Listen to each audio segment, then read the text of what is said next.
دیکھیے یہ جو ایکسچینج کمپنیاں ہیں ان کا کوئی ریگولیشن نہیں، کوئی ان کے اوپر پابندی نہیں تھی. آپ نے دیکھا 2 دن میں ذرا ان کو امپریشن ہوا تو 12 14 15 روپے ڈالر اوپن مارکیٹ میں کم ہو گیا.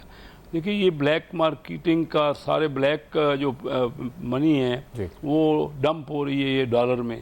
ہر کوئی کیونکہ ڈالر کا ریٹ بڑھ رہا ہے، ہر کوئی ڈالر لے کر رکھ رہا ہے اور وہ ساری بلیک کی منی ہے، کوئی ٹیکس پیڈ رقم نہیں ہے. تو حکومت کو چاہیے تھا کہ اس سے پہلے یہ ایکشن کرے. بڑی سخت ایکشن کی ضرورت ہے. یہ سب غلط قسم کا کاروبار ہے اور اس کاروبار کو انکریج کرنے کا کوئی مقصد نہیں ہے. یہ اسی کی وجہ سے اسمگلنگ ہو رہی ہے، اسی کی وجہ سے انڈر انوائسنگ اور ہنڈی کا کاروبار ہو رہا ہے. تو اگر ذرا بھی چاہے حکومت سیریس ہوتا کیا ہے کہ ہمارے ہاں جو بیوروکریٹ ہے نا وہ یوز ٹو ہی نہیں ہے ان فائنینشیل میٹر پہ، ٹرین نہیں ہے. یہ کاروباری لوگ ہیں، آپ دیکھیے جن کا زندگیاں گزر گئی ہیں ان کاروباروں میں. دیکھیے میں پچھلے کوئی سال سے یہ فائنانس کمیٹیوں میں بار بار کہہ رہا ہوں، ڈالر کا ریٹ بینک کا پرچیز کا کچھ ہے، سیل کا کچھ ہے. بہت زیادہ بینکوں نے مینپولیٹ کیا اور کمایا ہے. یہ ہمارا اسٹیٹ بینک لینینٹ رہا.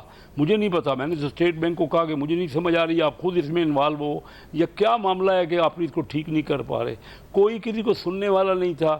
ڈالر کا ریٹ ہر بینک کا الگ الگ تھا، ایک بینک کا ایک ریٹ، دوسرے بینک کا. اور آپ کو پتہ ہے، آپ خود اس معاملے میں رہے، کئی پروگرام ہم نے کیے جس میں ہم نے کہا کہ ان کے خلاف ایکشن ہونے، کوئی ایکشن نہیں ہوا.